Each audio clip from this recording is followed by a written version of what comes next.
Salut tout le monde, bienvenue dans un nouvel épisode de QLS. Après cette double journée, je suis avec mon gars Brad.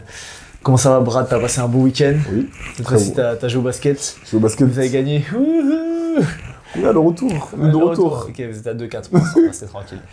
La semaine prochaine, on va La tellement semaine s'occuper de prochaine, on va se régler. On va tellement s'occuper Les de gars, vous êtes pas prêts? Oh là là. Nous on a gagné encore, hein, tu connais.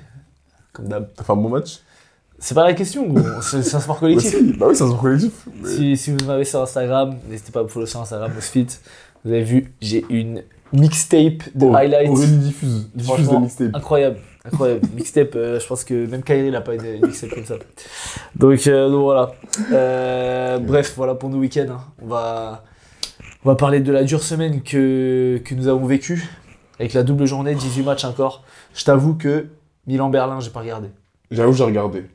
Mais j'ai fini vite, surtout le deuxième match de... T'as fini vite parce que Gabriel Procida a été performant. Il était bon. Il t'a fait finir. T'as joui, mec. Et toi, mais toi, t'es dans un délire en ce moment. Mec, laisse ça. Parle basket. Ok, aujourd'hui, on va un peu remodeler l'émission. On va moins rentrer en détail sur toutes les équipes. On va rester en détail sur les clubs français comme on a l'habitude de le faire. On va plus focus sur une équipe et comme ça on tournera un peu sur chaque semaine. Et après on va parler aussi des équipes qui ont performé de manière générale. Mais ce sera une émission, je pense, qui sera moins longue et du coup qui sera un peu plus dans l'analyse et moins dans le débrief pur et dur de ce qui s'est passé cette semaine. Donc n'hésitez pas à nous dire en commentaire ce que vous en pensez. Est-ce que ce nouveau format est mieux? Est-ce que c'était mieux avant? Comme le rap. T'as écouté vite d'un mec. N'hésitez pas à vous abonner, QLS Spot sur Insta, sur TikTok. Je mets nos réseaux en description et aussi à la chaîne YouTube évidemment. Mettez un petit pouce. J'ai vu sur la dernière vidéo, il y a eu plus de vues. Vous avez mis des pouces, ça fait plaisir. Voilà, là vous êtes déjà en train de regarder la vidéo. Mettez juste un pouce. Et voilà, on est parti. Donc on va commencer tout de suite par la semaine des clubs français. Let's go. C'est parti, les clubs français.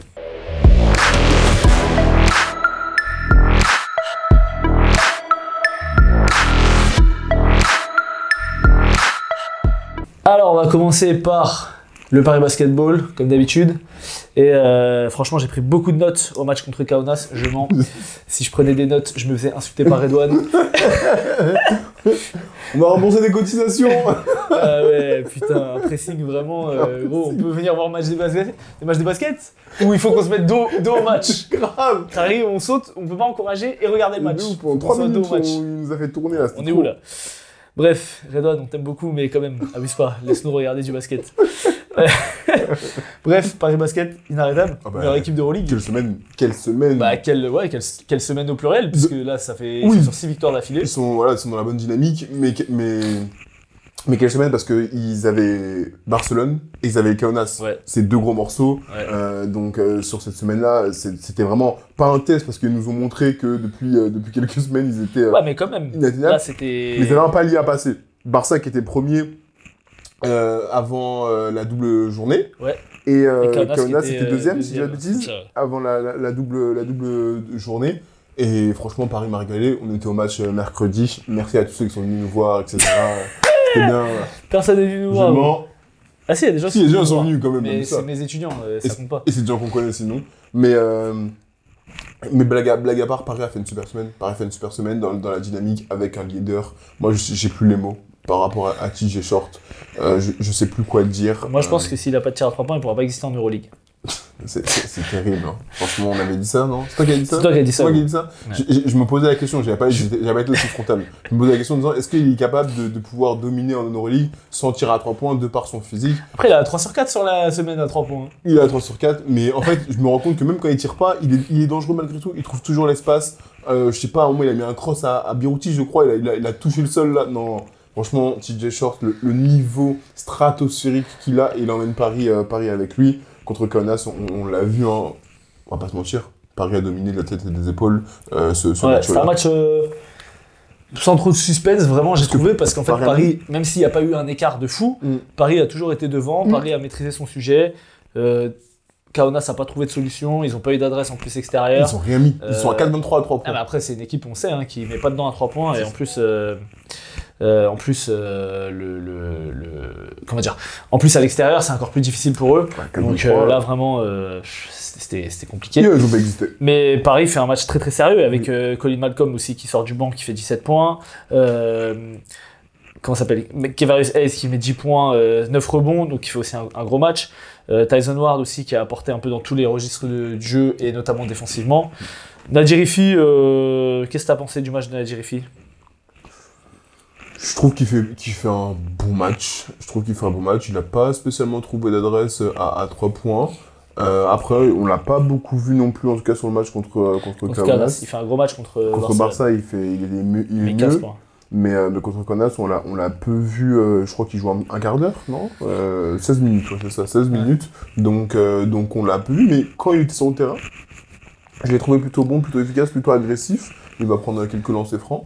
Donc. Ouais. Voilà. Bon après voilà. Donc sur le match sur le Barça, Paris a joué comme s'ils jouaient en Betclic Elite, quoi. Ils ont imposé leur rythme. Ils ont, dès le début de match, moi, c'est ce que je me suis dit. J'ai dit, Paris défend comme Barcelone. Ils sont sur toutes les lignes de passe. Ils vont chercher des interceptions. Encore une fois, là, j'ai pas les stats sous les yeux. Enfin, je vais les avoir. Mais l'impression visuelle de ce que j'ai noté, c'est qu'ils ont fait énormément d'interceptions. Ils font, interceptions. Ils font 10 interceptions. C'est beaucoup, tu vois. C'est énorme, même. Alors que Barcelone, tu m'avais dit, était la première équipe aux interceptions. Oui. Ils en font 7 face à Paris. Donc Paris, ça leur a permis d'avoir du jeu rapide. Et après, sur la deuxième mi-temps et sur la fin de match, un candidat au MVP d'Euroleague a montré pourquoi il était à ce statut. TJ Shorts, ce qu'il leur a fait, c'était trop.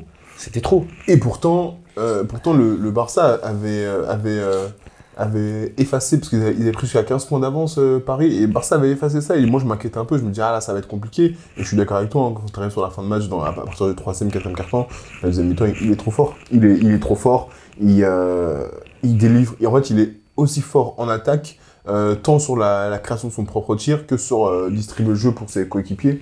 Je crois qu'il était à 20, je sais pas, il fait combien en stats il fait 24-9. Ouais, c'est ça. Et 3 steals, 36 déballes. Putain, c'est correct. Plutôt bon joueur. 6 sur 10 à 2 points, 1 sur 1 à 3 points, 9 sur 11 au lancer. C'est ça. Donc ça va, c'est un joueur qui roule sa bosse.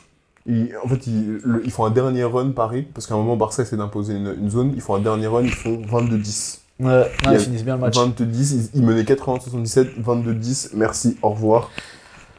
Paris, très sérieux, hein. Ils sont à quoi? Ils sont à 7-3 là, du coup. Ils sont deuxième ex-aequo avec toutes les équipes qui sont à 7-3 là. Franchement, c'est. Ouais, hormis le Fener qui est premier, on fera un point sur le classement un peu plus tard, mais hormis le Fener qui est premier, après entre 2 et 6, tout le monde est à 7-3. Ouais, c'est ça. Donc écoute, personne ne voyait Paris à ce niveau-là.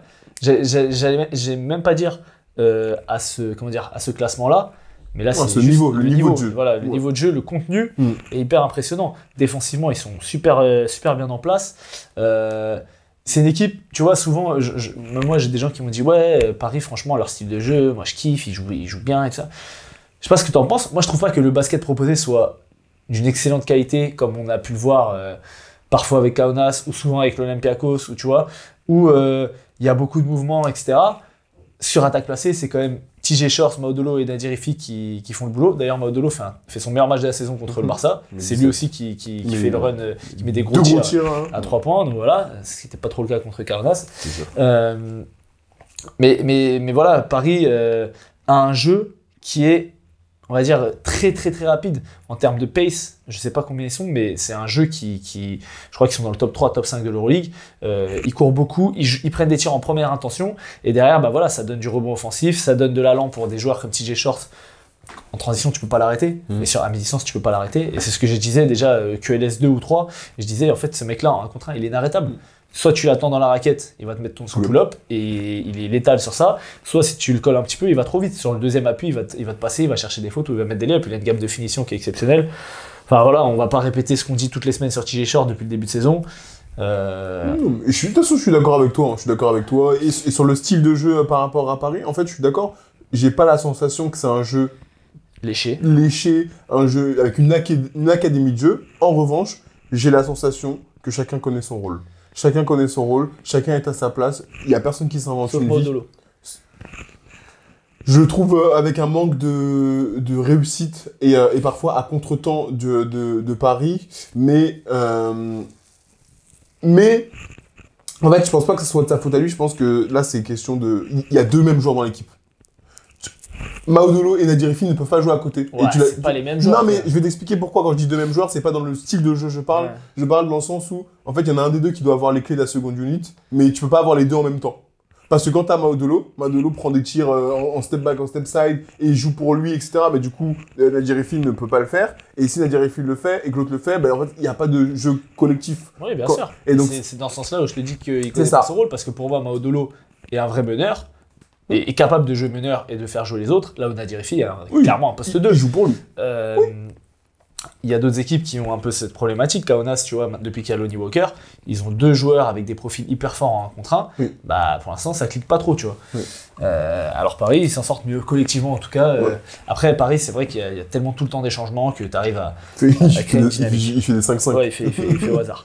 Autre chose à dire sur Paris? Non, moi, je suis bon. Écoute, si Paris va au Final Four, on pourra aller le manger. Oui, mais on va pas commencer à s'enflammer, on va commencer à attendre quand même. Déjà, franchement, ils ont pris de l'avance. Hein. Tu vois, tu 7-3, regardes, ils sont à 7-3, t'as des équipes comme le Real qui sont à 4-6 Chef, et t'as tout. dit Final Four.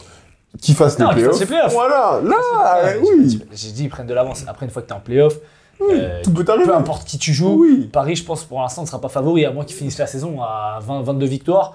Ce qui m'étonnerait.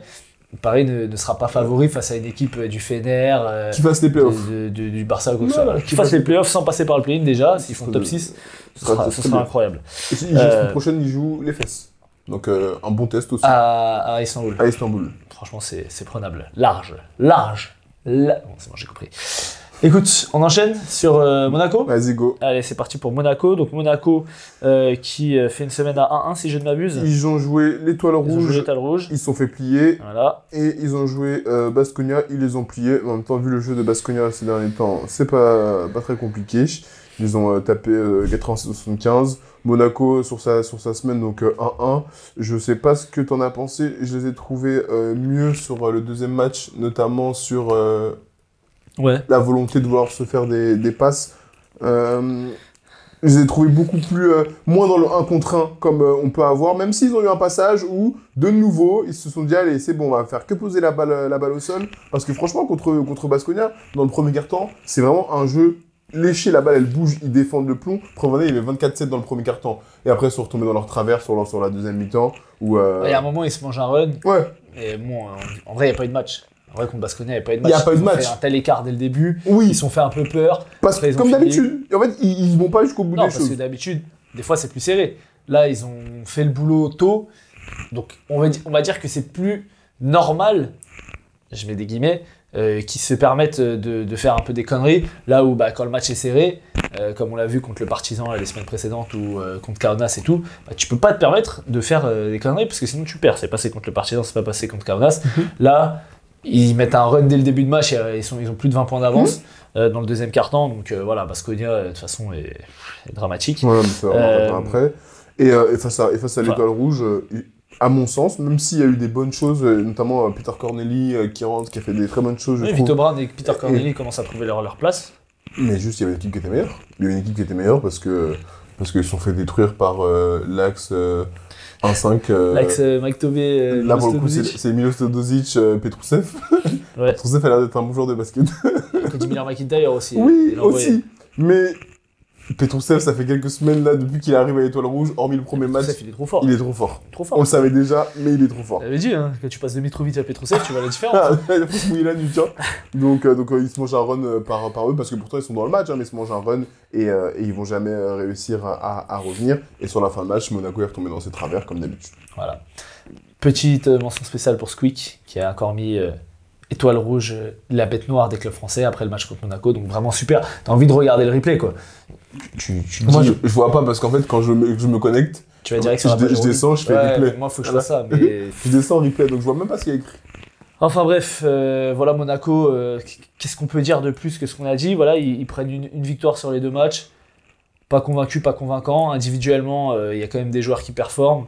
Mike James fait quand même une bonne semaine. Elio Kobo dans la continuité de son début de saison. Ce qu'on peut dire, c'est qu'il faut qu'ils se rapprochent de ce qu'ils ont pu faire face à l'Étoile Rouge et sur la première mi-temps de Baskonia, c'est-à-dire impliquer le plus grand nombre, impliquer les joueurs. Dès lors où ils impliquent tout le monde, ça joue bien, il y a des passes, des retours de passes, et ils mettent dedans. Et surtout, le style de Monaco, c'est de défendre. On l'a vu contre mais ça, c'est Baskonia. toutes les équipes. Non, mais Monaco a les joueurs encore non, plus. Pas toutes, et Monaco a encore plus les joueurs que beaucoup d'équipes pour défendre le pont. Avec Alpha Diallo, avec Jordan Lloyd, avec Blossom Game, avec Matthew Strazel. Ils ont des mecs pour faire des stops défensifs. Arrête de Jordan Lloyd, mais ouais, ok. Quand Jordan Lloyd, il peut défendre, gros. Non, il arrête. peut pas défendre, gros. C'est une catastrophe. Non, t'es dur. Bah écoute, on va. Mais bref. On peut regarder son defensive rating, hein. Mais vas-y.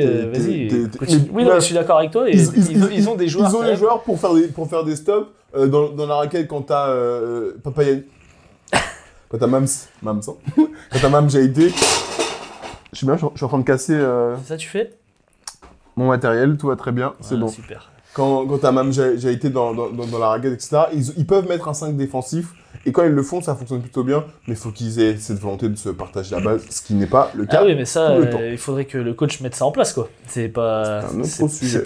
C'est pas donné à tout le monde de mettre. Non, mais après, faire avec ton effectif aussi, on l'a déjà dit.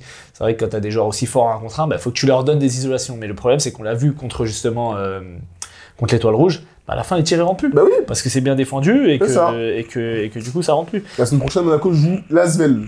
Donc on a un derby. Voilà. Alors, tac. Bah déjà, alors sur l'offensive rating, il a un pas bon impact, Jordan Lloyd. Mais en même temps, vu les tirs qu'il prenait les semaines précédentes. Il a 30% à 3 points. Defensive rating, ouais, voilà, tu vois, c'est un joueur qui a un impact négatif sur les défenses. Non, mais en tout cas, statistiquement parlant, oui. C'est un joueur qui a un impact négatif sur le defensive rating, sur la défense de son équipe. Je peux regarder, si tu veux, les stats avancées. Parce que j'ai trouvé des stats, franchement, c'est lourd de ouf. Il y a le nombre de stops en moyenne qu'il fait par match et le pourcentage de stops. Est-ce que, genre, quand il se fait jouer 1 contre 1, est-ce qu'il se mange un panier ou pas? Après, je t'ai pas dit, c'est Thomas World Cup non plus. Non, mais tu m'as dit, ils ont des mecs pour tenir le plomb. Tu l'as quand même mis dans la même phrase que Blossom Game, Alpha Diallo et Matthew Strazel. Crary, c'est un plot. Vas-y. 54% de stops. Non mais laisse, parce que toi tu regardes pas les matchs. Arrête. En mode c'est un plot. Arrête d'abuser. Attends. Non, c'est pas Kendrick Nunn. Mais... Merci, voilà, merci. C'est pas un plot, abuse pas. Je te dis pas que c'est Thomas au Cup, j'ai pas dit ça, j'ai pas dit que c'est Alpha Diallo. J'ai dit que quand il est sur le terrain, des fois il met un 5 défensif, il est en capacité quand même de tenir des duels, de faire les minima. Après, je reconnais que c'est pas le plus grand des défenseurs, mais là, à t'écouter, j'avais l'impression qu'on parlait de... J'avais donné des bases, mais on tire sur personne.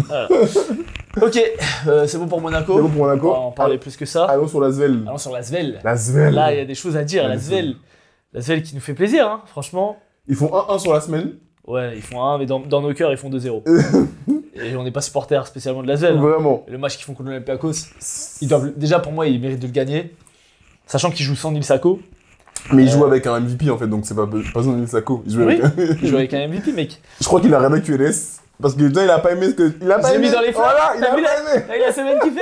Voilà. Il a pas aimé. Moi, je t'ai dit la semaine dernière, je t'ai dit, t'es dur de l'avoir mis dans les flops parce que oui, il a pas fait une bonne semaine. Regarde ce que j'ai noté, gros. Ok, maintenant, tu me dis de faire ma gueule. C'est exactement ça. Il a dit, vous, je vais pas vous donner une interview, ferme ta gueule. Exactement. Tu connais le basket. Surtout à toi. Voilà. Parce que la semaine dernière, je t'ai dit, t'as été un peu dur. Je trouve que oui, il avait pas fait une bonne semaine, mais de là à le mettre dans les flops, mais là, il a montré, gros. Plutôt, sur cette semaine, il est à 36,5 déballes. Il est trop fort. Sur le premier match, il met 31 face à l'Olympiakos. Il est intenable. Il fait 4 sur 9 à 2 points, 4 sur 8 à 3 points. Mais là, il commence à avoir de l'adresse à 3 points. Il commence à avoir de l'adresse, l'alternance en fait. Et il a l'alternance. Et sur son premier pas, il est trop rapide. Donc, c'est tellement fort cher. Mais franchement, je pense qu'on a trouvé le meneur pour l'équipe de France. Hein.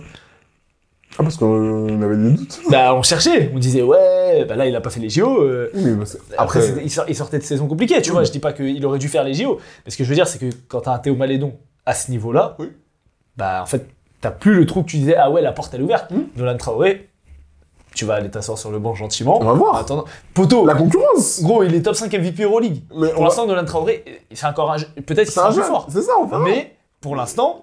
Là, sur la prochaine compétition sur l'Euro, moi je veux voir Théo Malédon, meneur titulaire de l'équipe de France. On va voir qui sur le poste 2. Ça, on en parlera, on en parlera après peut-être. Mais... On fera un débat avec l'équipe de France un peu plus tard. Mais voilà, clairement, Théo Malédon est l'arme offensive numéro 1, sachant que, comme on l'a dit, ils ont joué sans Nil Sako, qui était le deuxième meilleur joueur sur ce début de saison. Ils ont récupéré un Geoffrey Lauvergne qui est en grande forme, qui fait aussi une super semaine, franchement. Le deuxième match, il a tellement bousillé en plus sur les deux matchs. Sur les deux matchs, il est bon, il apporte. Et puis, il tire quasiment pas à 3 points, je crois, sur les deux matchs. Il fait alors qu'il est capable. 1 sur 2 sur le premier match, et sur le deuxième match, il fait 0. 0 Il sur prend 0. pas, Voilà, il prend pas. Donc tu vois, alors que c'est un joueur qui est capable de stretch et tout. Quand il n'y a pas Nil Sako, bah, c'est vrai que voilà, il va être un peu plus à l'intérieur, mais il a des tellement bonnes mains, il est capable de mettre des hooks des deux mains, il est présent au rebond, il est capable de courir, il apporte, franchement, c'est quand tu as Geoffrey Lauvergne en pleine forme, t'as une autre équipe aussi. Moi, il y a un joueur quand même dont on parle pas souvent quand on parle de l'Asvel. David Laïti. On est d'accord. On est merci. d'accord. Je te serre la main. Je te serre la main. On est d'accord. Je te serre la main. Parce que David Laïti, la semaine, elle est incroyable. qu'il fait, Incroyable. statistiquement, c'est pas fou, tu vois, Non, il fait mais- 10 et 12, Incroyable. mais il défend, il met des gros tirs, D'accord. il est juste. Je suis d'accord. Et franchement, ça fait plaisir, tu vois. Surtout au vu de son âge. Après, Bah oui. c'est un mec qui est dans la maison depuis assez longtemps maintenant. Non, mais Depuis bien 10 ans à sûr. Lasvel, Mais l'année dernière, Mais je suis d'accord. Ouais, je suis d'accord. il crevait pas l'écran, etc. D'accord. Cette année, depuis le début de saison, il est bon sans plus, mais là, il fait vraiment une très très bonne semaine. Je pense qu'il Et j'ai même depuis le début de saison, je trouve qu'il est bon. Il est plutôt bon. Il est plutôt bon, il dépanne, il fait poste 3-4, tu vois, il joue aussi sur du post-up, quand il est défendu par les plus petits, on sait qu'il aime bien mettre des petits mid-range et tout, il met des gros tirs sur la fin de match contre l'Olympiakos, malheureusement, dans ma tête c'est ça, hein, peut-être que c'est faux, mais je lis pas mes notes, mais l'Olympiakos a mieux fini, mais voilà, franchement, l'Asvel est bien, sachant qu'il joue encore, comme on l'a dit, sans Paris Lee. Là, il y a Nil Sako qui est revenu sur le deuxième match. Oui, mais il a pas joué beaucoup, il a joué Voilà. une dizaine de minutes. Et t'as dit quoi? Edwin Jackson aussi, qui Edwin Jackson fait qui est une très blessé bonne aussi. saison avant sa blessure. Mais tu vois, C'est ça, c'est le syndrome d'une équipe, c'est le symptôme d'une équipe qui va bien. Ça montre que l'équipe va bien. Alors, dans les statistiques, l'Asvel est à 3-7. Ouais. Donc, et ils sont 15e de Euroleague, devant Partizan, Virtus et Berlin. Mais bref, ça on en reparlera un peu plus tard. Mais dans le contenu du jeu, on sent une équipe qui prend quand même du plaisir, on sent une équipe qui se bat jusqu'au bout. On n'a pas une équipe qui prend 40 points toutes les semaines et à chaque fois on dit bon, première 4 points ça va et après ils s'effondrent. On voit qu'ils rentrent toujours bien dans les matchs. Attends, l'Asvel a joué le Barça. Ouais. Ils ont perdu. Ouais. Avec Malédon, on se souvient, Oui. qui avait fait un gros match. Ils ont joué l'Olympiakos. Mhm. Ils ont joué le Panathinaikos. Ils ont joué le Fenerbahçe. Donc ils sont à 3-6, mais ils ont déjà joué 4 grosses équipes.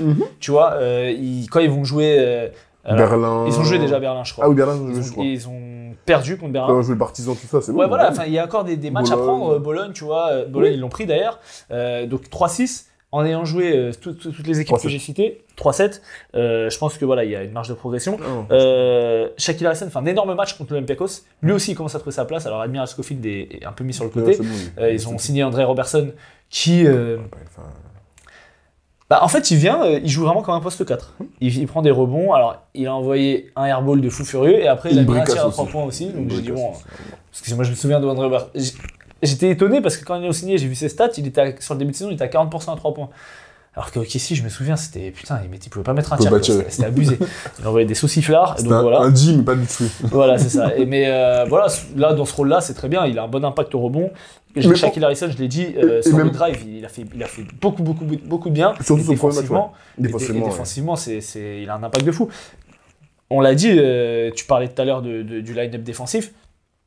Là, si tu te mets avec Nil Sako, Kaudi. Shaquille Harrison, Kaudi, Malédon aussi, qui quand il veut, il peut défendre, Laïti qui est un bon défenseur aussi, Geoffrey Lauvergne, tu peux avoir des grosses séquences défensives pour l'Asvel, et franchement, ils font plaisir. Moi, quand je regarde l'Asvel, je prends vraiment beaucoup de plaisir.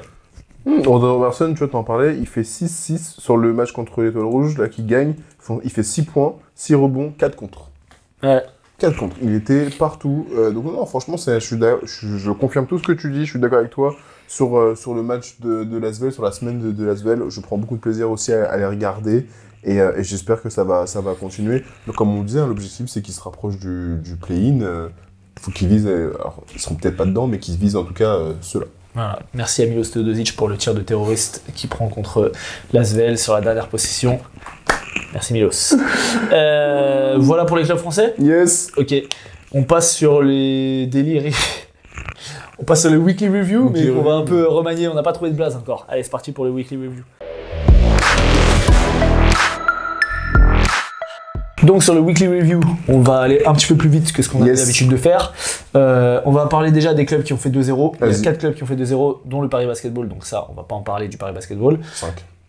5 clubs, ok. Ne me corrige plus jamais devant la caméra, c'est quand ça va mal finir. On commence par. Tu veux commencer par qui du coup? Il y a eu le Pana, l'Olympiakos, le Fenerbahçe. Pas aller dans le rôle de Pana. Allez, on est parti pour le Pana du coup qui a gagné contre le Maccabi et qui a gagné contre Bologne. Oui. Écoute, le Pana qui prend 2 victoires. pas convaincante à mes yeux. Contre Bologne, c'était quand même chaud. C'était un très beau match, par contre, j'ai trouvé, c'était hyper plaisant. Mathias Le Soir qui fait un bon match, Kendrick Nunn aussi, Kostas Lucas avec pas mal d'adresses à 3 points, Mitoglou aussi. Voilà, c'est une équipe qui est, comme on l'a dit, qui est complète, qui connaît ses forces, qui essaie encore d'intégrer, je trouve, J.D. Osman et Omer Yurtseven, qui d'ailleurs s'est plaint, oui, il a dit qu'il aimerait bien avoir un plus gros temps de jeu. Frérot, tu viens derrière Mathias Le Sort, le meilleur pivot de l'année dernière de l'Euroleague, tu t'attendais à quoi? Après, il est très bon quand il joue. Oui. Mais voilà. Et surtout qu'il est Eric Nataman en coach, quoi. Donc, oui. C'est pas la bonne approche avec lui. Oui. Donc, il a qu'à parler avec son gars Juancho, il va lui dire. Donc, Juancho qui est toujours dans sa lancée, qui fait toujours des bons matchs. On voit un peu plus Mitoglou, cela dit, donc ça me fait plaisir aussi parce que l'année dernière, il avait fait une vraie saison. On n'a pas vu Lorenzo Brown. On l'a pas vu du tout. Bah, j'ai pas de souvenir. Ouais, je sais pas, peut-être qu'il est blessé. Je crois que peut-être il s'est blessé, je sais pas. Donc voilà, sur le Pana, bon, on va pas s'étendre plus que ça, c'est les champions titres. Moi, ce que j'avais dit dans la preview, à mon avis, ils vont dérouler sur la saison régulière sans faire non plus une saison régulière exceptionnelle, tu vois, on voit qu'il lâche des matchs par-ci par-là. Il a joué 13 minutes. Qui ? Je t'ai pas vu. Lorenzo Brown ? Ouais, tu vois. Donc voilà. Non, mais il n'y a pas plus à dire. Rien de plus à dire. Sur le Pana, ils ont fait une semaine normale, comme tu l'as dit. Ils ont pris les deux. Voilà, sachant que tu joues Bologne Maccabi, qui sont deux équipes. Tu dois prendre. Avec ton statut, tu dois prendre. Voilà. Tu vois, là, t'as pris. Voilà. On passe sur l'Olympiakos, où là, il y aura peut-être un peu plus de choses à dire. Si tu veux. Donc l'Olympiakos qui fait 2-0 aussi, qui bat aussi le Maccabi dans un match chaud, qui était très, très serré. Et c'est quoi l'autre match qui gagne ? Ah ben l'Asvel. L'Asvel aussi dans un match chaud. Donc ils prennent deux matchs contre des équipes aussi faibles. Tu me diras, je l'ai trouvé du coup avec même moins de maîtrise que le Pana au final. Alors j'ai été plus hypé parce que il y avait Evan qui fait une grosse semaine, qui fait 2 gros matchs avec des gros tiers. Vraiment voilà, il a trouvé sa place, on va le dire. Et sur les 5 derniers matchs, je crois qu'il a 20 points de moyenne, 20 déballes et tout, avec des excellents pourcentages. L'Olympiakos, moi je l'ai dit, c'était mes favoris sur cette saison. Ils commencent à trouver leur rythme de croisière. C'est des équipes qui ont commencé un peu en mode diesel, qui testent des trucs et tout. Toujours avec un Sacha Vezenkov, on va quand même en parler, même si on est français, monstrueux, qui rate très peu, qui est toujours dans les bons déplacements. Barzokas qui arrive à faire jouer cette équipe de manière brillante, avec un Nicolas Milutinov. Qu'on se disait, quand Mousfal est sur le terrain, c'est tout de suite mieux. Bam, tu ramènes Nicolas Milutinov, le gars, il te prend je sais pas combien de rebonds offensifs alors qu'il décolle pas de 2 cm. Et Mousfal joue moins, du coup. Mousfal joue moins, mais en fait, ça va dépendre des match-ups que tu as. Le truc, c'est que tu as tellement d'options, et tu as derrière Moses Wright aussi. On l'a dit, il y a Alec Peters, tu as Vezenkov. Enfin voilà, c'est une équipe qui est surarmée.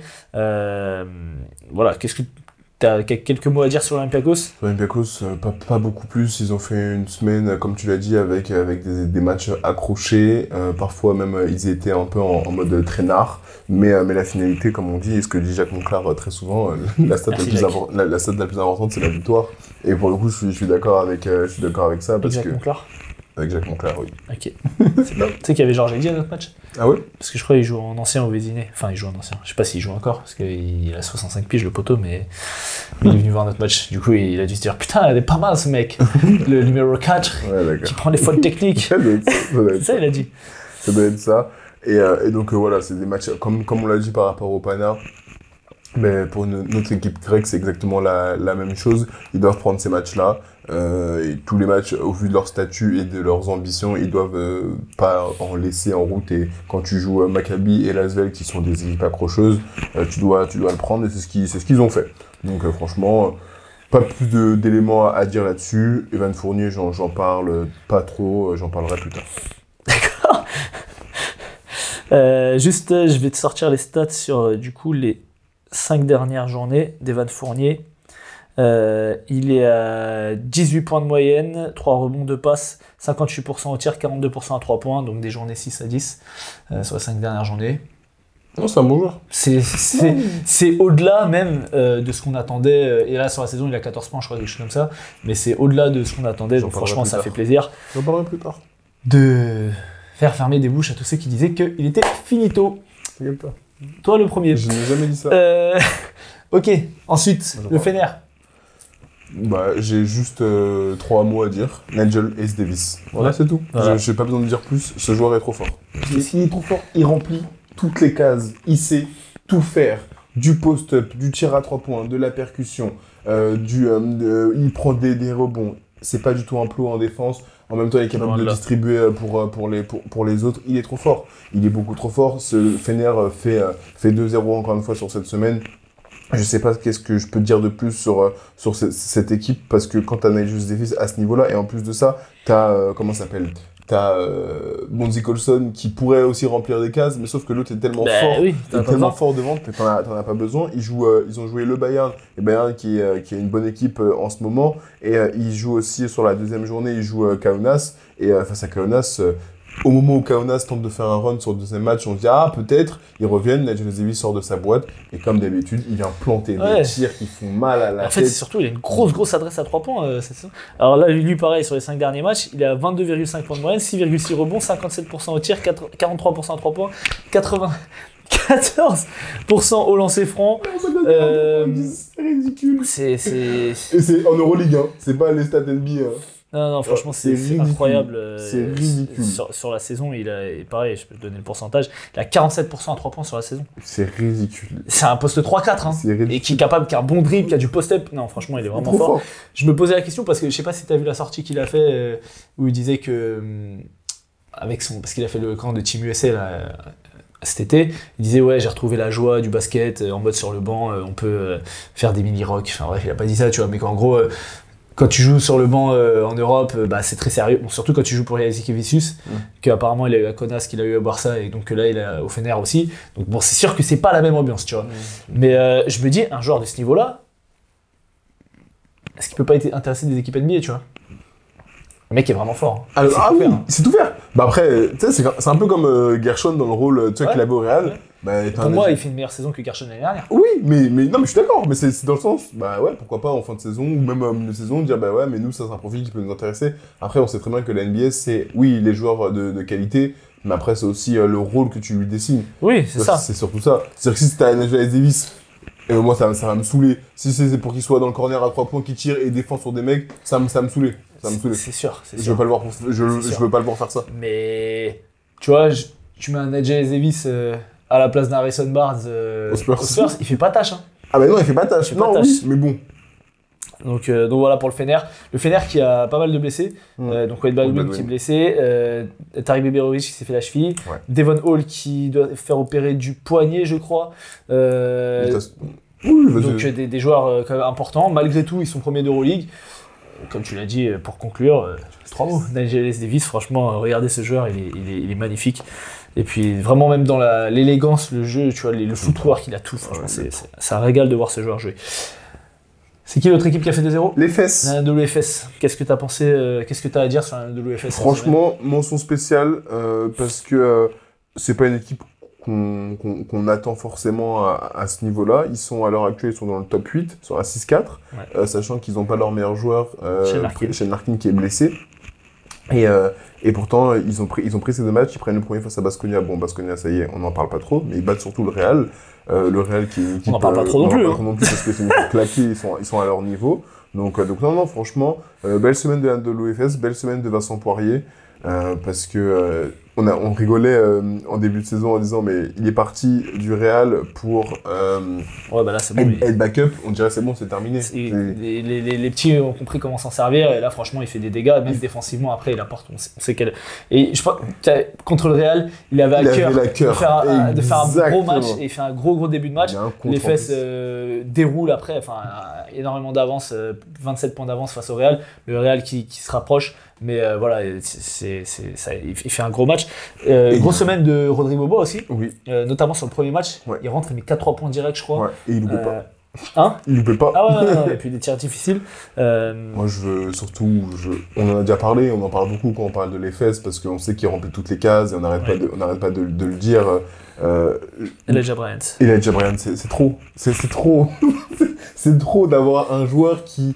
Tu vois, un peu comme tu vas avoir au Fener avec Nigel Davis, moins fort je trouve malgré tout, de par aussi le physique, mais Elijah Bryant, il remplit toutes les cases. C'est-à-dire que quand il faut tirer à 3 points, il tire à 2 points. Quand il faut tirer à 2 points, il tire à 2 points. Quand il a besoin de prendre des rebonds, il prend des rebonds. Il distribue le jeu. Enfin, au bout d'un moment...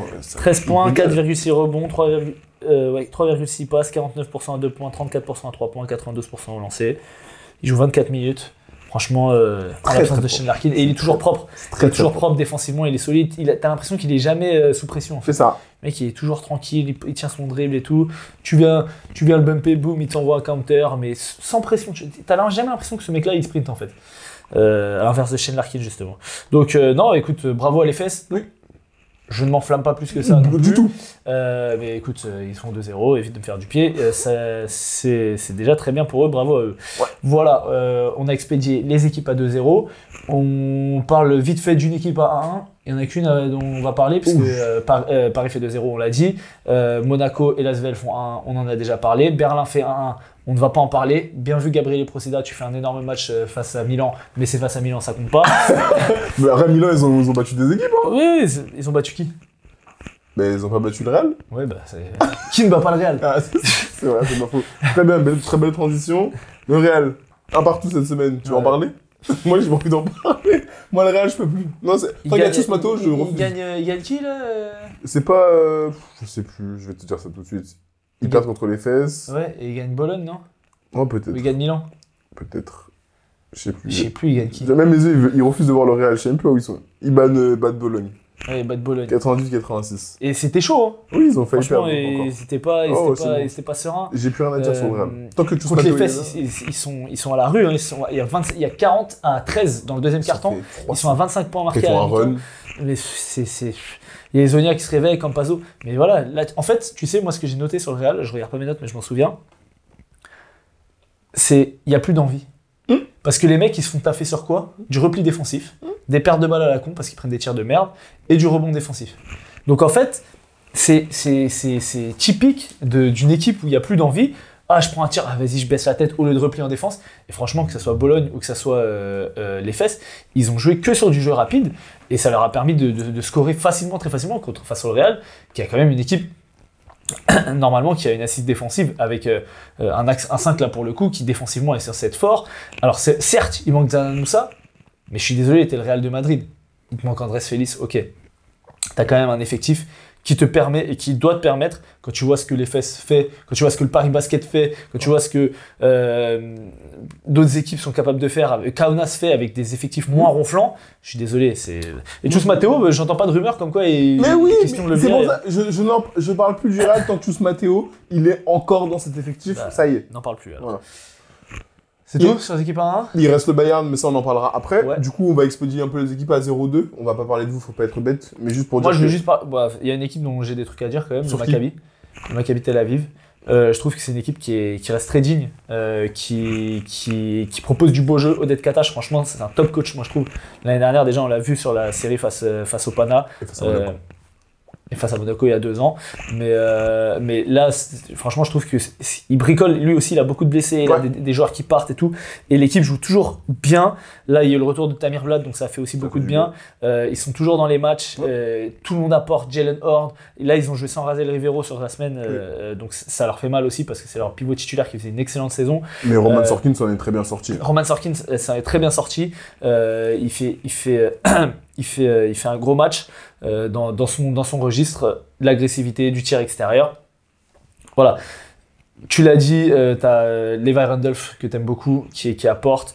Jalen Horn, on en a parlé. Sabeni qui a beaucoup de déchets, mais qui est vraiment une pile et qu'il faut le défendre parce que sinon il va aller. Mais il faut qu'il se canalise quand même. Non, mais c'est vrai que c'est pour ça que je dis il a beaucoup de déchets et des fois il prend des tirs vraiment de furieux. Mais je pense que Odette Katash l'a mis dans ce rôle de vas-y, t'es électron libre. Et après, c'est les meneurs aussi qui ont beaucoup la balle. Parce qu'en fait, Sabeni, il n'avait pas beaucoup la balle en main, je pense, en tout cas visuellement. J'ai pas l'appui statistique, mais j'ai pas l'impression qu'il soit. Tu vois, toujours à monter la balle, à monter des pick and roll. Il joue de la transition, des fois il a des balles en fin de possession pour jouer un contre un, mais sinon c'est pas lui le dépositaire du jeu. Donc quand tu le mets dans cette situation-là, tu peux avoir ce déchet parce qu'en fait, il va pas te niquer toutes tes actions, tu vois. Tu t'en sers si t'as rien trouvé d'autre. Je suis sûr que j'oublie quelqu'un dans l'équipe qui fait aussi une bonne saison. Mais Jalen Horn, t'en as parlé, que j'aime beaucoup. Et j'ai surtout beaucoup aimé l'énergie un petit peu qu'a apporté Wenyen Gabriel. Voilà, il a repris sa saison et lui aussi, il a bien apporté. Ils ont signé un mec là, de Julius aussi qui est pas mal, qui est normal. Donc voilà, le Maccabi, j'espère qu'ils vont réussir à prendre quelques matchs. Alors tout le monde ne peut pas prendre des matchs, mais voilà, au moins à l'instar de l'Asvel, ils sont dignes dans la défaite et ils regardent toutes les équipes qui jouent dans les yeux et ils se prennent pas de blowout, sauf contre Kaunas où c'était fait allumer, mais c'est une fois ça arrive. Ah, faut regarder le Maccabi que le Real, hein. C'est clair et net. Ah bah ça, c'est sûr. Il n'y a pas photo. Les autres équipes à 0-2. On n'a pas parlé de Milan qui a 1, on va pas en parler. Non, c'est évident. Et Torre Messina, tant qu'il est là, on n'en parle pas non plus. Autre équipe à 0-2, juste, Kaunas. on peut dire que Nico Magnon a fait beaucoup de bien à Milan, voilà, ouais, c'est et vrai. qu'il a mis Dimitrijevic sur le banc. Coupe de cheveux et tout. Ouais, dégradé comme moi. Et Non, mais blague à part, Kaunas 0-2, t'étais 2e ou 3e d'Euroleague avant cette double journée. ouais. Là, tu te retrouves très très loin. Donc, très loin, non, ils sont encore dans le top oui, 8 ou 10, je pense. Après, de toute façon, c'est très serré. T'es dans le 9, t'es à 6-4. Ouais. Donc, cette double défaite te pénalise. Ouais. Basconia, j'en parlerai, mais pas maintenant.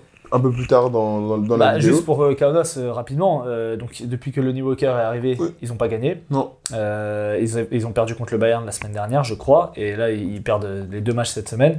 Alors Kaunas était un peu en sur-régime, certes. C'est vrai que... Alors, il faut intégrer un joueur du calibre de Lonnie Walker qui fait un très gros match sur le dernier match, qui a eu un peu plus de mal sur les 2 premiers. Est-ce que ça va pas faire doublon avec Sylvain Francisco ? Je pense pas. Non, moi non plus je pense pas, parce que Lonnie Walker est clairement un 2 là où Sylvain est un vrai combo 1-2.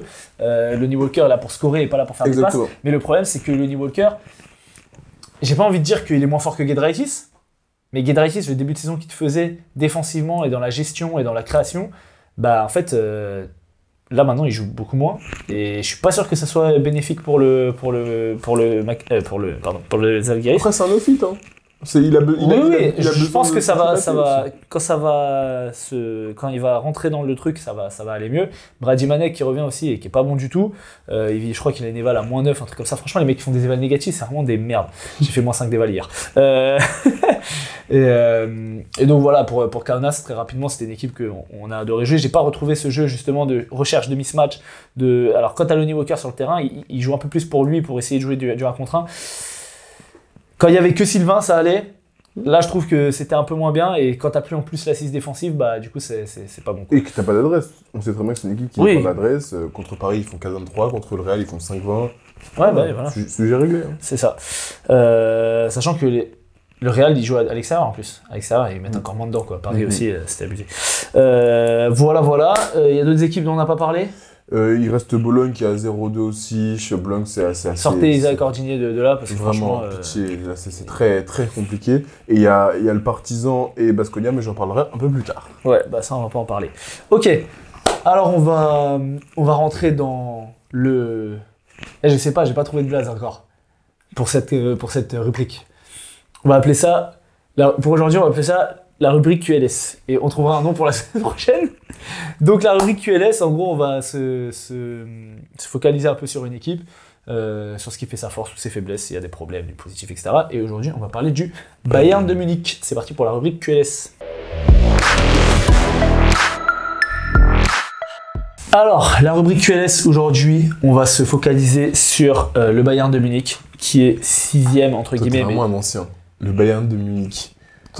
Bayern de Munich. Bayern de Munich. Ah ouais. C'est le Bayern de Munich. Real de Madrid, Inter de Milan, que les anciens qui disent ça. C'est ça. L'Inter de Milan vous attend en Euroleague. Donc le Bayern de Munich, qui a 7-3, qui en fait est 2e ex-aequo, qui fait une excellente saison. On les attendait dans les 2 derniers de l'Euroleague. Ils ont du chemin avant d'y arriver. Il va falloir qu'ils se mettent au boulot. C'est une équipe qui est revitalisé par l'arrivée de son nouveau coach Gordon Herbert, le coach national de l'équipe d'Allemagne. Et son assistant TJ Parker. Ouais, qui fait un bon job en tant qu'assistant. Qu'est-ce que tu as à nous dire sur cette équipe ? Qu'est-ce qui pour toi fait la force du Bayern de Munich ? Merci. Déjà, visuellement, je vois une équipe qui se connaît. Je vois une équipe qui se connaît et ils ont clairement des forces identifiées. On rentrera dans le détail après de ces forces, statistiquement parlant, mais ils ont des joueurs clairement identifiés qui, pour certains, ont passé un cap, je pense. Et donc, on voit très bien que quand tu vois Bayern, tu t'attends à ce qu'il y ait un bon match de Carson Edwards, tu as un bon match de Devin Booker et tu as un bon match de Shabazz Napier. Déjà, visuellement, cette impression-là, cette impression-là, tu t'attends à ça. Il arrive parfois que sur les 3, il y en a qui n'est pas forcément un bon match, notamment Shabazz Napier. C'est le moins régulier des 3. Qui est moins régulier, exactement, qui trouve moins d'adresse. Et malgré tout, le Bayern trouve des ressources supplémentaires avec d'autres joueurs qu'ils ont autour. Donc déjà, je pense que la force du Bayern aussi, c'est que cette année, il score plus de points qu'il n'en scorait auparavant. De toute façon, c'est la meilleure attaque de l'Euroleague. Donc il score plus de points qu'il n'en scorait auparavant. Et donc je pense que déjà, ça, c'est une très bonne chose pour eux. Ils encaissent un peu plus de points qu'ils ont encaissé l'année dernière. En tout cas, sur ce début de match, sur ces 10 premiers matchs. L'année dernière, ils encaissaient, pour pas dire de bêtises, 82. Ouais. Et là, ils en encaissent 86, donc il met 4 points de plus. Sauf que l'année dernière, ils scoraient 79, cette fois, ils en scorent 89. Ouais, c'est la meilleure attaque de l'Euroleague. Donc, déjà, ça aide. Moi, quand je regarde le Bayern, vraiment, je prends un plaisir à regarder Carson Edwards jouer cette année. Là où l'année dernière, même je te disais souvent, je disais, mais il est fou. Il est fou. Vraiment, il est fou. Il est toujours fou, sauf que maintenant, ça tombe dedans. Mais tu sais, il est toujours fou, ça tombe dedans, et en même temps, il est un peu plus mesuré. C'est-à-dire qu'il y a des tirs que l'année dernière, il prenait des fois où tu sais pertinemment que ce n'est pas un bon tir. Et il le prenait quand même. Là, cette année, je le vois des fois dire non, là, ce tir-là, ça sert à rien de le prendre. Et je pense que pour homogénéiser un petit peu tout ça, il y a un joueur qui est essentiel dans cette équipe. Nivelaba. Exactement. Et c'est, je pense, sans vouloir te couper, même si c'est bon, j'ai fini. Ok, bah du coup pour rebondir sur ce que tu dis, l'année dernière il jouait avec Leandro Bolmaro en tant que meneur et Sylvain Francisco. Sylvain, on l'adore, hein, il fait des trucs, mais c'est un meneur qui est très fort sur pick and roll, très fort sur 1 contre 1, qui est pas vraiment ce qu'on va dire un meneur gestionnaire dans l'académie de jeu, qui va moins créer pour les petits, qui va être capable de créer pour les grands, mais moins bon créateur, je trouve, pour les petits. Nick Weiler-Babb est le métronome de cette équipe. C'est lui qui met en place tout le jeu. Il fait beaucoup de passes là sur le match contre Berlin. Je ne sais pas combien il finit, mais en tout cas, il fait 6 passes dans le premier carton. Il finit en double-double. Ah, il finit à combien du coup? Tu as les stats? Je vais te chercher ça tout de suite, mais de mémoire, il a plus de 10. Je vais te dire. Voilà. Weiler-Babb, c'est aussi un des rares cadres. Donc, je compte parmi les cadres Devin Booker, Shabazz Napier, Carson Edwards. Qui a un impact positif sur le defensive rating de son équipe, parce que c'est une équipe, tu l'as dit, qui gagne par l'attaque. Aujourd'hui, ils sont à 7-3, c'est la meilleure attaque d'Euroleague, c'est une des plus mauvaises défenses. C'est l'équipe... c'est la 4e pire défense au point, 6e pire défense au rating. Ils encaissent 85 points, tu l'as dit, en moyenne, enfin 86 points. Voilà, ils gagnent par l'attaque. Est-ce que ça peut durer sur le long terme? Parce que je trouve que Carson Edwards fait une excellente saison, mais il est sur un nuage. Aujourd'hui, Carson Edwards, il est à... alors, je vais donner ses stats. Il est meilleur scoreur de l'Euroleague à 21 points par match, 52% à 2 points, 38% à 3 points, 94% au lancer franc en 28 minutes. Sur les dernières saisons, on avait regardé, je crois qu'il était aux alentours toujours de entre 30 et 35%, donc là, il est un petit peu au-dessus. C'est le joueur qui prend le plus de tirs à 3 points dans l'Euroleague, devant les 2 terroristes que sont Nadir Rifi et Marcus Howard. Ensuite, il y a Mario Hezonja. Et sauf que Nadir Rifi et Marcus Howard, ils sont à 31% de moyenne, alors que lui, il a 38%. Donc quand tu prends presque 8 tirs par match, bah forcément, ça fait gonfler. On l'a dit, c'est un joueur qui est capable, qui a une très bonne alternance, qui prend, je crois, à peu près la moitié de ses tirs à 3 points, la moitié de ses tirs à 2 points, qui est c'est un cube, vraiment, il est très costaud, il est capable d'aller finir près du cercle, il a des bonnes finitions, up and under, il va finir au contact, il est très fort sur le tir après dribble, c'est un joueur qui est très très fort individuellement, en fait. De toute façon, quand tu es petit et que tu veux exister, et que tu veux scorer, tu es obligé d'avoir des qualités multiples, comme disait Lonnie Walker, c'est ce qu'on appelle les... 3-level scorers, tu vois, qui sont capables de tirer à 3 points, driver et tirer à mi-distance. Donc voilà, Carson Edwards, tu l'as dit, représente c'est la tête d'affiche du Bayern. Pour moi, il y a un joueur qui est tout aussi important, c'est Devin Booker. Devin Booker, il fait une saison où il est partout. Il fait 15,9 points de moyenne, donc presque 16 points de moyenne, 4,5 rebonds, 1,2 passes, 62% à 2 points, 42% à 3 points, c'est ton poste 4, 90% au lancer franc. Et en fait, il cause énormément de problèmes parce que quand le Bayern décide de jouer sur du pick and pop, qu'est-ce que tu fais? Tu sors, il drive. Mais il est hyper mobile. Mais bien sûr. C'est ça le problème. Tu sors, c'est que on en parlait souvent quand on parlait de l'équipe de France qui avait du mal avec Rudy Gobert, etc., à sortir sur du pick and pop, sur du Scola, sur des quatre. Baines, Ouais, mais Baines, oui, qui sont capables de s'écarter. Mais quand derrière, en plus, tu dois tenir Carson Edwards ou Shabazz Napier sur du pick, quel choix tu fais? Et quand bien même tu arrives à faire ta rotation, il est tellement plus mobile, il est mobile comme un 3, il est capable d'attaquer les close-out, de faire des petits flotteurs, d'aller finir, il est athlétique, il va te chercher du rebond offensif, combien de fois on va le voir prendre soit du alley-oop, soit du rebond offensif, mettre des claquettes dunk, franchement, et lui c'est vraiment le joueur le plus régulier depuis ce début de saison. Je me souviens, il y a quelques années au Fenerbahçe, il avait un rôle très très réduit. L'année dernière, il faisait quand même une bonne saison, même s'il y avait Serge Ibaka à côté. Là, c'est lui qui prend de la place dans la raquette. Et pour revenir sur le coach, Gordon Herbert a ramené des joueurs qu'il connaissait. Alors, pas Shabazz Napier, mais il a ramené Johannes Voigtmann, qui est en équipe nationale d'Allemagne. Il a ramené Oscar da Silva, qui est en équipe nationale d'Allemagne. Il a Nick Beller-Bab. Il a Andreas Obst. Je ne sais pas si j'en oublie. Alors, il perd Bonga. Mais donc voilà, il a une structure qui est similaire avec un spacing, en fait. Tous les joueurs sont capables de shooter à 3 points. Et en fait, ça ouvre énormément d'espace justement pour que les petits puissent driver ou pour jouer du pick and roll. Souvent, et c'était visible sur le match contre le Fener, je crois. C'est le match qu'ils perdent, c'est contre qui? C'est pas le Fener, si c'est le Fener. C'est le Fener. Sur le match contre Fener, où ils cherchaient à... en fait, ils cherchent souvent, ils jouent des pick and roll centraux. Et en fait, t'as tout le monde qui est écarté. Et en fait, tu peux pas vraiment donner d'aide, parce que si tu donnes des aides, tu as soit Andreas Obst, soit Shabazz Napier, et même les grands, Voigtmann qui souvent en plus tire 1 mètre derrière la ligne, Devin Booker que tu peux pas laisser tout seul, Oscar da Silva qui est aussi hyper mobile. Donc c'est dans le jeu offensif, ils ont vraiment utilisation des espaces qui est optimale, et on voit la différence. Alors Pablo Lasso, très grand coach avec le Real de Madrid, plus en difficulté l'année dernière avec le Bayern, très en difficulté cette année avec Baskonia. Gordon Herbert, il a clairement apporté sa patte cette année, et on voit le Bayern. Défensivement aussi, ils proposent des choses.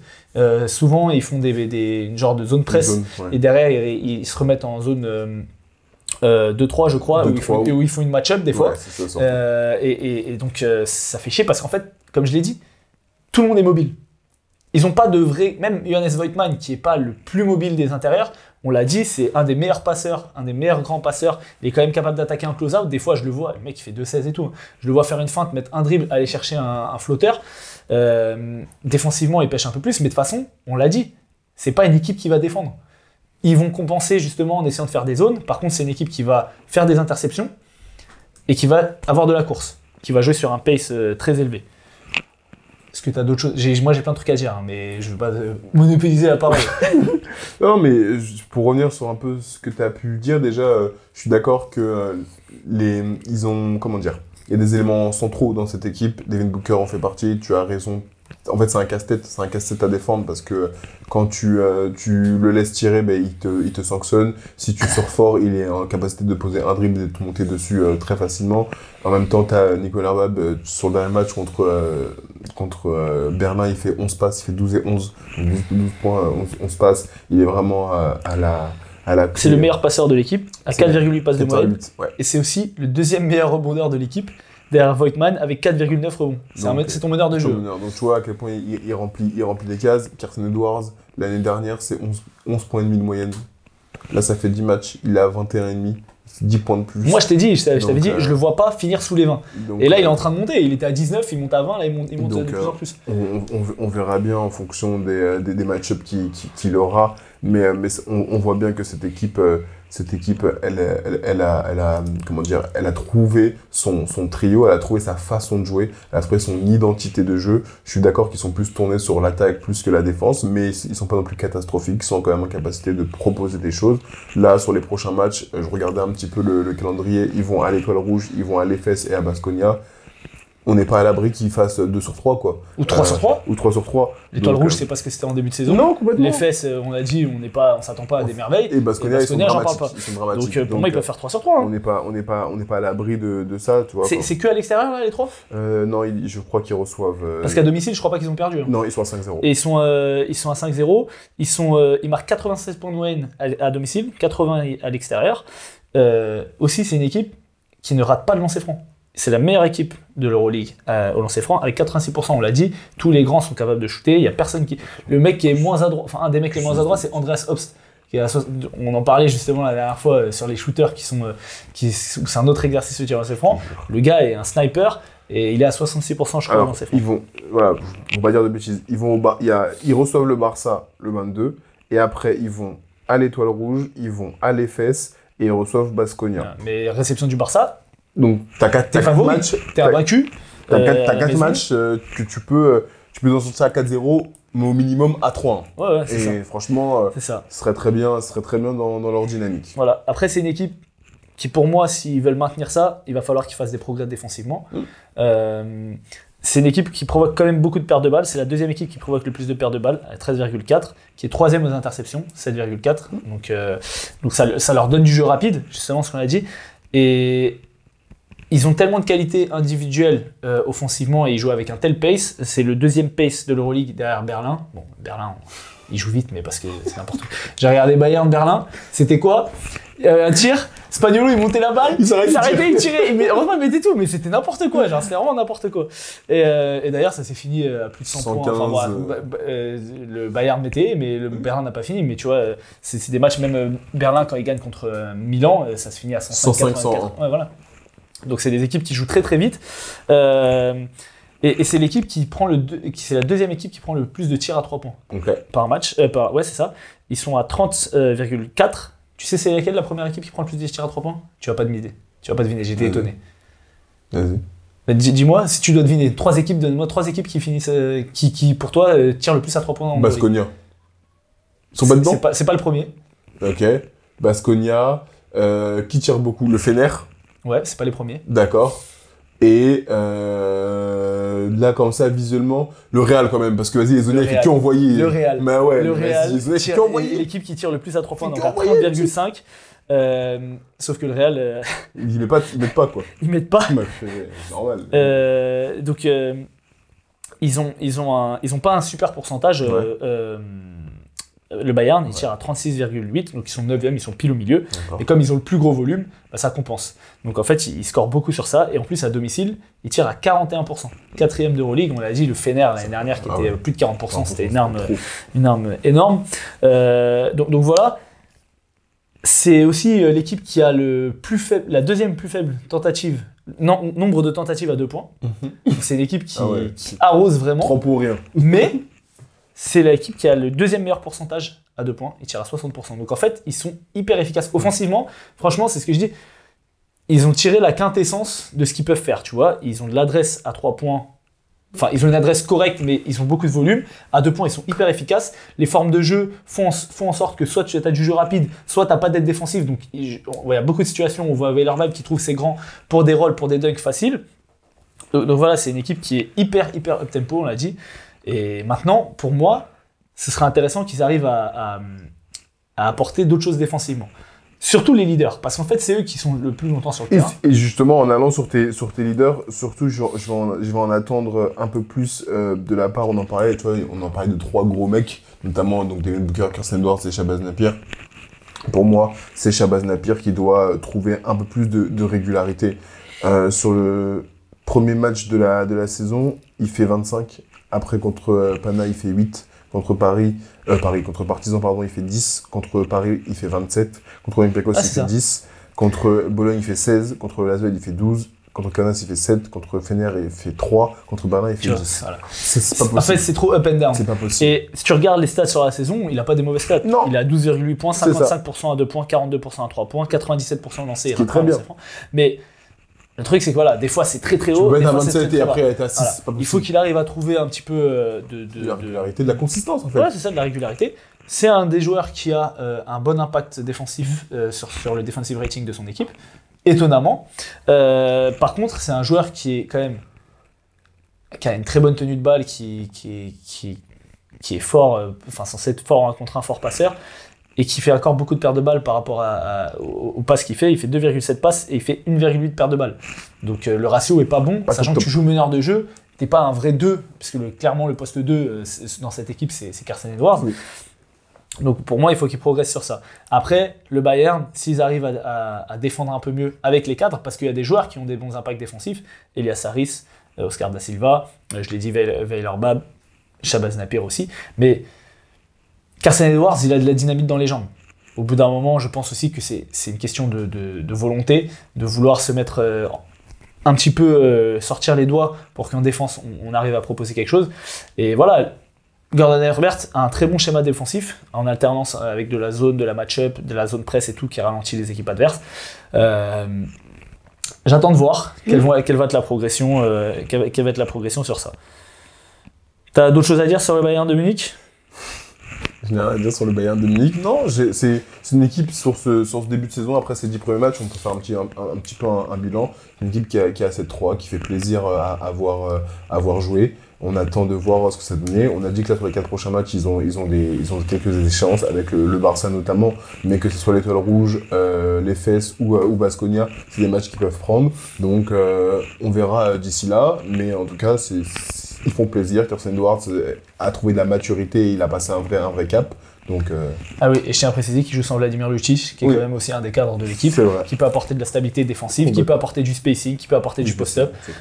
Donc voilà, l'avenir est beaucoup plus brillant que ce qu'on pensait. Et c'est peut-être pas cette équipe allemande qui va sortir de l'Euroleague dans les années à venir, si tu vois ce que je veux dire, parce que c'est bon, l'Euroleague, c'est pas la NBA, il n'y a pas de draft, poteau, il n'y a pas de tanking. Berlin, au bout d'un moment, ils vont pas sortir parce que c'est une capitale. Très bien. Voilà, j'espère que cette rubrique vous a plu. La rubrique QLS pour aujourd'hui, mais on trouvera un nom. Donnez-nous des idées de noms en commentaire et dites-nous surtout si ça vous a plu. Donc on va essayer de faire ça, on va faire ça toutes les semaines sur une équipe où on va aller un peu plus loin justement sur l'analyse de jeu, sur l'analyse des joueurs, sur l'analyse statistique. La semaine prochaine, Berlin avec Gabriel Procida. Ce ne sera pas Berlin, ne soyez pas bêtes, vous pouvez rester sur la vidéo, ce ne sera pas Berlin.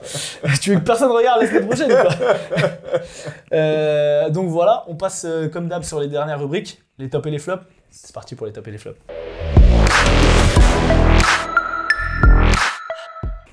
Alors mon petit pote, c'est quoi tes tops et c'est quoi tes flops? Alors les tops, bien sûr, c'est la victoire de Bondy face au premier de la conférence. C'est vrai, Rungis s'était invaincu jusque-là.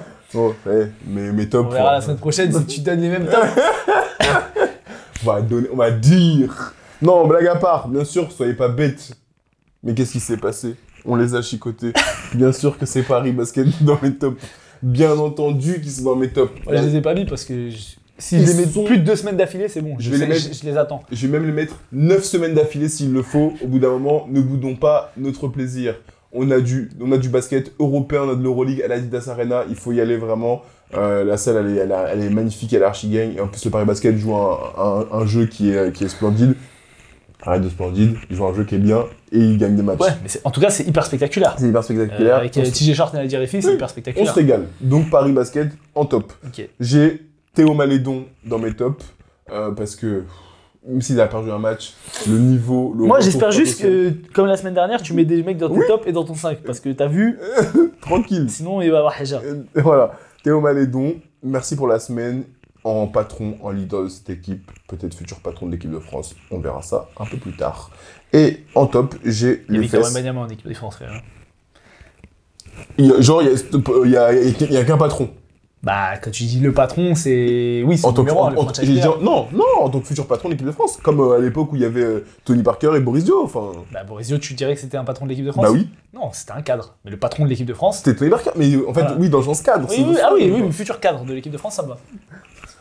Il y a Victor, mon gars, quand même. Laisse-toi, laisse ça. Bref. Et les fesses, parce que les fesses, franchement... Les fesses de qui? Pas les tiennes, en tout cas. Dommage. Plus jamais tu fais ces blagues-là, à moins qu'on commence à t'en plus.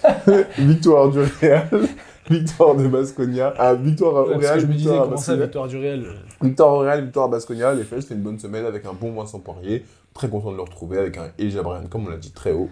Donc, dans mes tops. Je l'ai dit devant la caméra, je serais obligé de m'énerver si dans les flops de Brad, il y a Chus Matteo. Je le dis à l'avance, voilà, parce qu'il aime bien remettre les mêmes trucs, je le dis, voilà.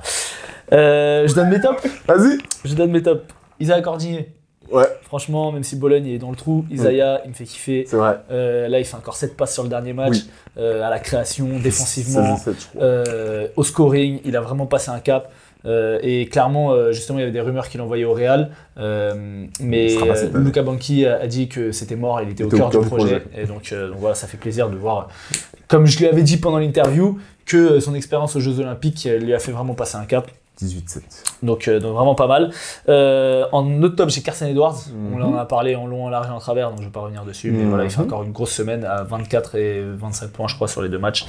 Et mon troisième top, c'est Evan Fournier, qui fait aussi une semaine à 20 points de moyenne, avec des gros tirs, on l'a dit, pour gagner des matchs qui étaient accrochés. Evan Fournier qui est... tout ce dont l'Olympiakos avait besoin, un joueur qui est capable de mettre des gros tirs, un joueur qui est capable de jouer sur du 1 contre 1, de décharger Thomas Walkup du scoring, surtout que tu avais Zenkov à côté aussi, donc c'est... Décharger Thomas Walkup du scoring ? Oui. Oui. Oui. Ok, je vois dans quel sens tu dis ça. Oui. Dans le sens où l'année dernière, quand tu avais Isaiah Canyon qui était moins régulier et Shaquille Makisic qui n'avait pas la même adresse à 3 points que cette année, bah, Thomas Walkup prenait plus de tirs, clairement. Donc aujourd'hui, décharger en termes de tir, pas en termes de scoring, c'était pas son premier travail, quoi. Non, c'était pas son premier travail, mais il était obligé de le faire et il le faisait pas efficacement parce que c'est pas son point fort. Aujourd'hui, tu as Evan Fournier, tu as Vezenkov, mais tu as aussi, on l'a dit, Vildoza et tu as l'autre fou là de Tyler Dorsey. Mais bon, c'est clairement Evan Fournier qui a pris le lead et là, il a trouvé son rythme. Au début, on était un peu dubitatif parce que bah, voilà, sur les premiers matchs, il était un peu timide, mais là, clairement, il est plus timide. Et les joueurs autour de lui attendent de lui qu'il prenne ses tirs, même si des fois, il prend des tirs forcés. Je le revois remettre des flotteurs, je le vois jouer du 1 contre 1, je le vois jouer du pick and roll, voilà. Je le vois jouer comme il était à Orlando avant que Tom Thibodeau le flingue. Et ça fait kiffer, franchement, voilà, c'est un joueur c'est un 92, il a 32 ans. Il a encore des belles années devant lui, surtout que c'est pas un joueur qui a beaucoup joué sur ses qualités athlétiques. Et j'ai revu cette semaine vraiment les flashs même de Denver, où je me souviens que ces premières années, il ne tirait pas à 3 points. Il était fort que dans le drive. Il allait scorer proche du cercle et tout, alors qu'il n'était pas hyper athlétique et tout. Mais en sortant de Poitiers, il avait des bonnes gammes de finition, il allait chercher du contact et tout. Et j'ai revu ça m'a fait kiffer franchement. Donc voilà, Evan Fournier dans mes tops. J'espère que les gens que tu as mis dans tes tops, non, tu j'ai vas pas. Non, moi, sinon je fais pas de rubriques. J'espère. 2 rubriques. Alors mes tops, Nigel Davis. Ouais, super. Bah oui, je sais, il est dans mon 5 de la semaine. Bref. Il y a Haja, c'est pas grave. Vas-y. Les flops. Les flops. Alors. Ton flop. Il y a pas de choses Matteo, ça, hein. Okay. Les flops, j'en ai pas parlé tout à l'heure volontairement. Il y a le Real et Tchous Matteo. Non, c'est pas vrai. Non, c'est pas vrai. Là, il y a pas. Non, il y a le Partizan. Il y a le Partizan en flop parce qu'ils sont dramatiques. Ils sont à 2-8. Ils ont un effectif. Moi, je l'ai dit, hein, c'est pas une équipe qui me hype plus que ça. J'avais déjà dit lors d'un preview. Kulusevski commence à être bon, donc bon, là, t'as quand même de la rotation intérieure. Mais de la rotation intérieure, t'as de la rotation extérieure. Franck Ntilikina fait une bonne semaine. Je trouve qu'il était agressif, notamment sur le deuxième match. Donc c'était plutôt. Mais sur le premier match, il fait un bon match aussi, mais il rate encore un tir important. Il rate encore un tir important, mais le problème, c'est qu'ils sont dramatiques. T'as un Tyreek Jones, normalement, qui casse tout en Euroleague. Ils sont dramatiques. Ils sont dramatiques. Il s'apprend pas. Il fait Lundberg, je le retrouve pas comme il était l'an passé. Il avait bien commencé la saison. Il avait bien commencé, mais là, il s'est éteint. Donc non, ils sont complètement dans mes flops. Ils perdent au Barça. Bon, c'est pas une honte, mais tu perds à Milan. Au bout d'un moment, il faut arrêter. Et en deuxième flop, j'ai Baskonia et j'ai Marcus Howard aussi, parce que là, il est dans une caricature.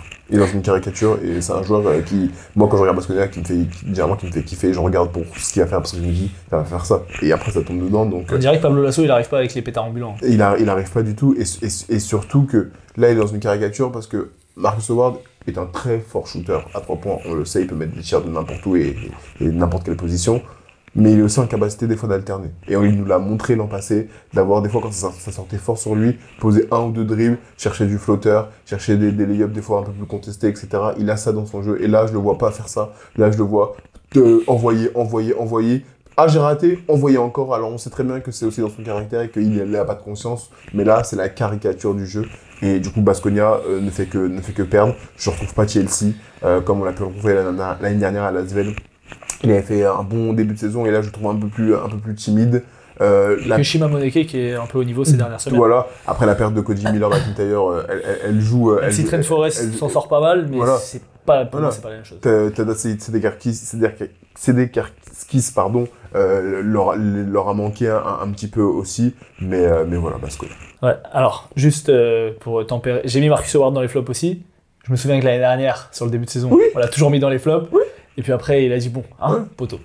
J'attends. Fais-nous fermer notre gueule, Marcus. T'as dit tous tes flops là ? Oui. Ok. Moi j'ai donc Marcus Howard aussi, et j'ai le staff médical du Fener, parce que tout le monde se pète. Au bout d'un moment, c'est vrai ça. On va faire le boulot. On est à Memphis ou à Portland ou à Portland surtout. C'est Memphis les dernières années, c'est chaud aussi. New Orleans ? Ouais, New Orleans, mais poteau, l'autre aussi, il mange que des burgers. Il n'y a pas que lui qui est blessé, toute l'équipe est blessée. Disons tes Murray. C'est vrai. Donc voilà, si jamais vous cherchez un préparateur physique, je ne suis plus disponible, je suis consultant Euroleague maintenant. Appelez, habitue-toi. Voilà, exactement. Ok. Sur ces bonnes paroles, on passe sur le 5 de la semaine. Ok, On va voir. C'est parti pour le 5 de la semaine. Bon, je t'écoute. là tu m'as dit, là, je t'écoute. tout à l'heure tu m'as dit, voilà. le 5 de la semaine, il faut qu'il soit déséquilibré. Cette semaine, normalement, c'est pas possible que tu aies un 5 équilibré. Voilà. Moi, j'ai un 5 parfaitement équilibré. Ok, vas-y, donne ton 5, on va voir si je vais te frapper ou pas. Vas-y. Tu vas me frapper, ça c'est sûr. Vas-y. Poste 1. TJ Shorts. Exactement. Voilà. On est ok. Poste 2. Théo Malédon. Ok, voilà. On est carré. Poste 3. Nigel Ace Davis. On n'est pas carré. Ok, on est mais carré. Je l'ai en poste 4. Ouais, ok. Poste 4, Sacha Vezenkov. Je l'ai en poste 5. Poste 5, Mathias Le Sort. Bon, ok. J'avais soit ça. On a quasiment la même. J'ai tous ces mecs-là. J'ai pas Mathias Le Sort parce qu'il fait. T'as mis Evan ? J'ai Evan. En fait, j'ai Evan sur le poste 3. Il fait une très bonne semaine. Mathias aussi, il fait 20 et l'autre il fait 21. Sur ce deux matchs, il bousille. Donc, ok. Les deux s'entendent. Voilà. Je voulais pas mettre Evan parce que j'ai déjà mis Vezenkov. Oui. Que le Pana fait 2-0. L'Olympiakos fait 2-0. C'est vrai. Mais il met des tirs d'enculé. Non, c'est pour ça que je l'ai mis dans mes tops. Oui. Parce que il fait une énorme semaine et je voulais qu'on en parle. Evan Medifourni, mec. Ouais. Et Sacha Rachid de Vezenkov. Pourquoi ? Il s'appelle pas Rachid, Sacha ? Si, il s'appelle Rachid. Non, c'est pas Rachid, Mathias Kader Le Sort. Ouais, donc voilà, après je me suis dit, écoute, là j'ai des mecs dans chaque équipe qui ont performé à des postes qui correspondent, parce que Nigel Davis c'est un 3-4, hein. Donc j'ai fait ça. On n'a peut-être pas besoin de donner les stats des joueurs, on peut vous donner les stats des joueurs en question. Alors, Théo Malédon, je vais vous donner les stats depuis le début de saison. 17 points, 4 rebonds, 3,9 passes, 1,1 interception, 20,8 d'éval. Je crois qu'il est top 4 à l'éval pour l'instant depuis ce début de saison. Première saison, on va dire réussie pour le jeune Théo Malédon. Ensuite, TJ Shorts, 17,7 points, 2,5 rebonds, 7,5 passes, une interception, 21,7 d'éval, top 3 à l'éval. Je crois que c'est le joueur qui, en termes de points provoqués, c'est-à-dire possessive plus points, est le plus haut de l'Euroleague. Bon joueur de basket. Ensuite, nous avons Sacha Vezenkov, qui depuis le début de saison est à 18,5 points, 5,9 rebonds, 1,7 passes, 0,8 interceptions, 0,3 contre, 22,9 d'éval, premier à l'éval. Je donne les pourcentages quand même, 63% à 2 points, 35% à 3 points, 88% au lancer franc. Il rate pas à 2 points en fait. Il ne rate pas. J'avais qui d'autre ? TJ Short, Nigel Davis, il faut que je vous le trouve. Je l'ai dans un instant. Tac, il est où mon petit Nigel ?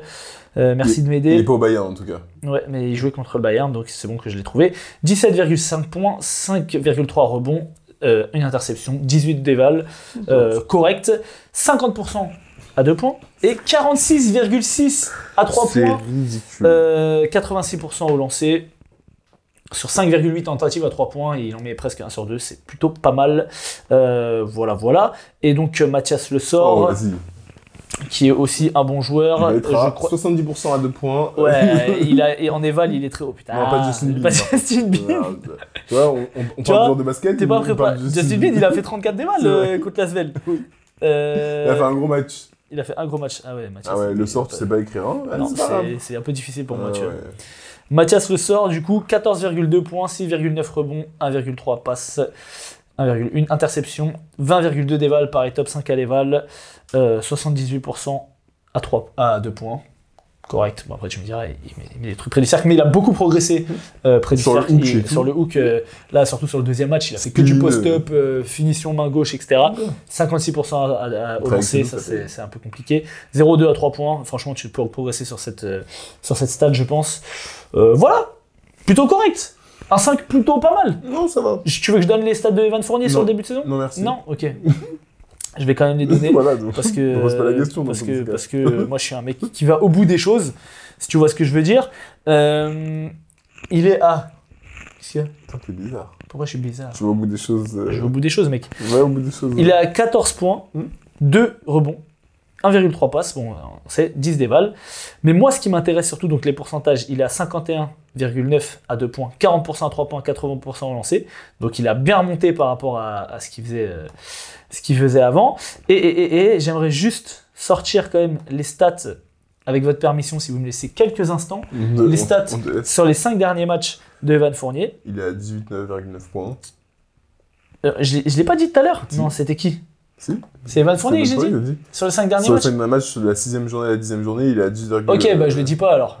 Merci de me laisser 4,4 points. me tourner en ridicule devant tout le monde. Je t'ai dit de ne pas le dire. Ok. Là, bah écoutez. Voilà pour cette émission. Dites-nous en commentaire si ça vous a plu. Dites-nous en commentaire de qui vous voulez qu'on parle la semaine prochaine. Peut-être qu'on vous écoutera. Sauf si vous nous dites Berlin ou Bologne. On n'en parlera pas. Tous Mathéo. Tu veux dire quoi sur tout Mathieu? Rien. En Turquie faire des Rien. implants, c'est tout. Donc voilà, n'hésitez pas, n'oubliez pas de vous abonner, de mettre un like, de partager, etc., de commenter. Si vous avez des commentaires sur ce qui se passe en Euroleague, est-ce que vous pensez que Nadir Rifi peut devenir le nouveau Evan Fournier en équipe de France? Voilà, c'est une question que j'ai envie de poser, qui n'a aucun sens, mais voilà. C'est bon. Faut que je rentre chez moi, faut que je prenne mon chien. Je pense qu'on va clôturer là parce que tu vas dire n'importe quoi. On se retrouve comme d'habitude la semaine prochaine. Pour en une plus, simple journée. une simple journée et surtout il y aura le débrief. Il y aura le débrief. On dit pas ça chez moi, mais c'est pas grave. Bondi, Boulogne, la Allez. bataille des B, mon gars. Et toi, Chetmab. Allez, sur ce, Babanks.